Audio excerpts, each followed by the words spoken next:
Beaucoup de spectacles de Noël qui nous seront proposés au cours des prochaines semaines. Puis souvent, ça se passe dans les églises ou des lieux où on dirait que la musique prend une autre dimension, une autre importance. Je suis vraiment content de vous préciser un spectacle de Noël qui a lieu non loin de chez nous et aussi de la part d'un chœur qui pourrait, je pense, vraiment vous plaire. Il en est d'ailleurs le président chœur du Philharmonique du Nouveau Monde, Basse-Laurentide, M. Robert David. Merci d'être avec nous. C'est un plaisir. Bien, tout d'abord, précisons qui est ce chœur Philharmonique du Nouveau Monde et quels sont vos choix artistiques aussi? Alors, le chœur Philharmonique du Nouveau Monde, Basse-Laurentide, est situé, comme le nom le dit, dans les Basses-Laurentides, mais on ne se limite pas aux Basses-Laurentides. On a des choristes qui viennent, bien sûr, de partout dans les Basses-Laurentides, un peu des Hautes-Laurentides, mais ça vient de Montréal, la Chine, Laval. C'est donc les 80 choristes qui font partie du chœur viennent de différentes régions parce qu'ils veulent travailler avec nous autres et avec le Maestro Brousseau, qui est un chef absolument extraordinaire. Alors, les gens se déplacent chaque semaine pour venir travailler avec nous autres. Là. Des œuvres principalement, nous autres, on se spécialise dans les grandes œuvres pour chœur et orchestre. Alors, c'est toujours les principales œuvres des auteurs classiques, Mozart, Beethoven, Puccini et compagnie, là, et les œuvres complètes pour chœur et orchestre. C'est toujours avec orchestre, un orchestre professionnel, l'Orchestre Philharmonique du Nouveau Monde. Alors, dépendant des spectacles ou des œuvres, dépendant des œuvres, ça va aller de 15 à 40 musiciens. Alors, donc, on offre au public, dans la région des Laurentides, des concerts qui, à mon avis, valent très bien ce qui se fait à Montréal dans ce genre de choses-là. Notre spécialisation, c'est vraiment la musique classique pour chœur et orchestre. Ouais. Est-ce que vous êtes toujours en recrutement de choristes, par exemple? Vous cherchez toujours des nouveaux talents? On cherche toujours des choristes. Bon, comme tous les chœurs, on cherche des hommes. Là. Ça, c'est régulier, des ténors principalement.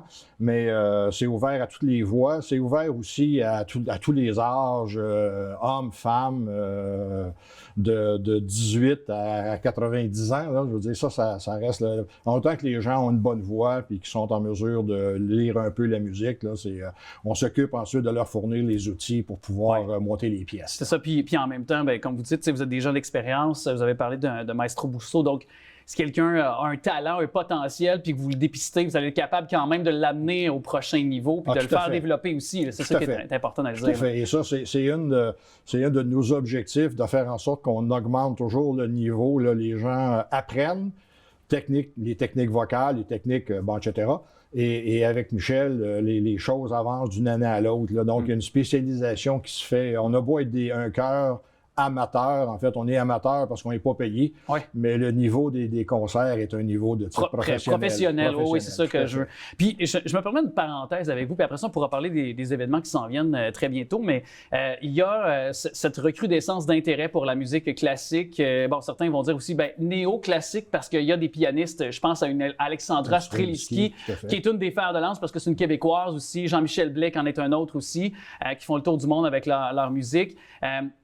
Moi, en tout cas, autour de moi, j'étais un grand mélomane, j'ai cette chance-là. Vous avez nommé les noms, j'ai pu grandir avec ces grands compositeurs-là, mais c'est pas tout le monde nécessairement. Puis je trouve que ça permet à des gens qui étaient peut-être pas intéressés de pouvoir par la suite être intéressés, qui s'initiaient avec le néoclassique, par la suite d'aller voir vos spectacles. J'ai beaucoup de gens autour de moi, dans la trentaine, la quarantaine, qui ont eu cette curiosité-là par la suite, après avoir écouté des Alexandra Strelitzky et Jean-Michel Blais, pour ne pas les nommer. C'est des portes d'entrée, tout à fait. Je trouve que c'était bon de le mentionner aux gens parce que c'est à la portée de tous aussi, les spectacles. Parlons-en des spectacles parce qu'il y a un concert de Noël qui s'en vient et c'est le 2 décembre, c'est à l'église de Saint-Eustache. Précisez-nous ce spectacle-là, à quoi doit-on s'attendre?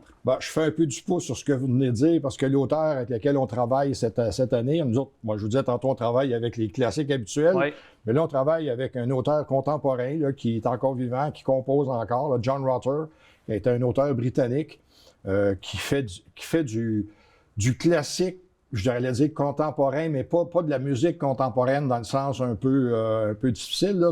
C'est un type qui a été formé au classique et qui compose de la musique beaucoup religieuse, pas nécessairement liturgique, mais religieuse, et qui mêle en même temps le classique genre Handel et compagnie, puis la comédie musicale genre Broadway. Alors, t'écoutes du Rutter, là, puis t'as l'impression un petit peu d'entendre du West Side Story, ce genre de choses-là, mais c'est de la musique religieuse.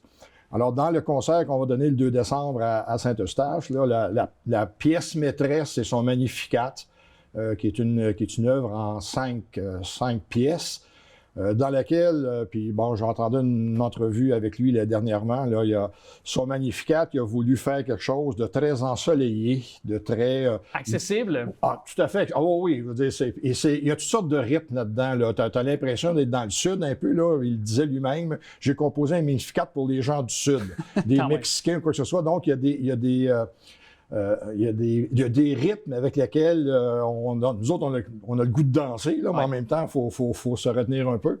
Et c'est une musique extrêmement joyeuse, ensoleillée.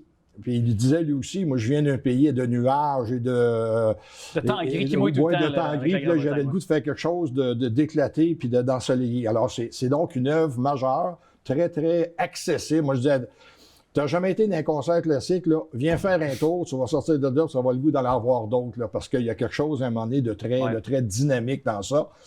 Et on fait en deuxième partie une dizaine de ce qu'on appelle des Christmas carols, là, des cantiques de Noël. Silver Bells, peut-être, genre, exemple?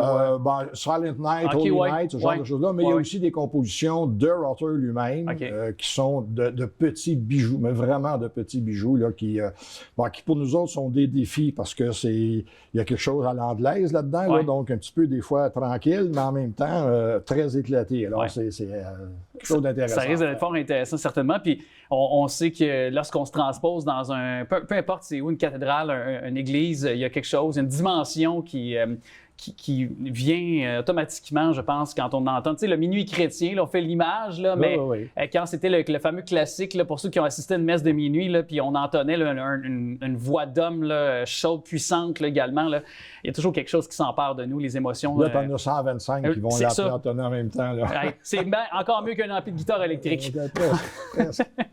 Alors, c'est une invitation, et c'est donc le 2 décembre à 20h, c'est dans l'église de Saint-Eustache. C'est ça. Les liens sont mis au bas de l'écran, mais sachez-le, c'est gratuit pour les 12 ans et moins. Exact. Alors, une belle occasion, c'est d'initier nos jeunes aussi Tout à fait. À la cause, à la musique aussi classique. Merci beaucoup à vous. Ça a été un plaisir.